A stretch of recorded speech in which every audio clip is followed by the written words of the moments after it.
কলকাতা পুলিশের ডিসি সাউথের পদ থেকে সরিয়ে দেওয়া হলো দেবেন্দ্র প্রকাশ সিংহকে। তাকে করা হলো ডিসি সেন্ট্রাল। ডিসি সাউথ করা হয়েছে বিশাল গর্গকে। তিনি ডিসি সেন্ট্রাল ছিলেন। গত শনিবার পার্ক স্ট্রিট থানার সাব ইন্সপেক্টর কার্তিক চট্টোপাধ্যায়ের বাড়ি থেকে উদ্ধার হয় তাঁর দেহ। সুইসাইড নোটে কার্তিকবাবু সরাসরি অভিযোগের আঙুল তোলেন ডিসি সাউথ ডিপি সিংহের দিকে। বলেন, ডিসি সাউথ অপমান করাতেই তিনি আত্মঘাতী হয়েছেন। এই পরিস্থিতিতে 15 দিনের জন্য ছুটিতে যান ডিপি সিংহ। যদিও লালবাজার সূত্রে খবর, ডিপি সিংহকে ছুটিতে পাঠানো হয়। এরপর সরকারি নির্দেশিকা জারি করে অস্থায়ীভাবে ডিসি নর্থ গৌরব শর্মাকে তখন ডিসি সাউথের দায়িত্ব দেওয়া হয়। কিন্তু লালবাজার সূত্রে খবর, ডিপি সিংহকে ছুটিতে পাঠানোয় আইপিএস অফিসারদের একাংশের মধ্যে ক্ষোভ তৈরি হয়। তারা প্রশ্ন তোলেন, পার্ক স্ট্রিট থানার সাব ইন্সপেক্টর কার্তিক চট্টোপাধ্যায়কে কোনো ব্যক্তিগত কারণে বকাবকি করেননি ডিপি সিংহ। পেশাগত কারণেই তিনি তাকে নির্দেশ দিয়েছিলেন।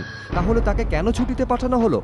সেই ক্ষোভ প্রশমনেই ডিপি সিংহকে ছুটি থেকে ফিরিয়ে আনা হলো বলে মনে করা হচ্ছে।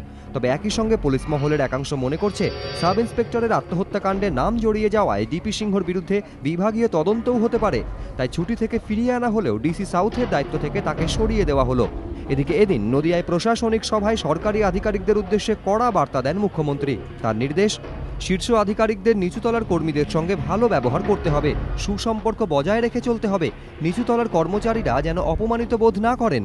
রাজনৈতিক মহলের একাংশের মত, পার্ক স্ট্রিট থানার সাব ইন্সপেক্টরের অস্বাভাবিক মৃত্যুর ঘটনায় ডিসি সাউথ দেবেন্দ্র প্রকাশ সিংহের বিরুদ্ধে অভিযোগ ওঠার জেরেই এদিন এই বার্তা দিলেন মুখ্যমন্ত্রী।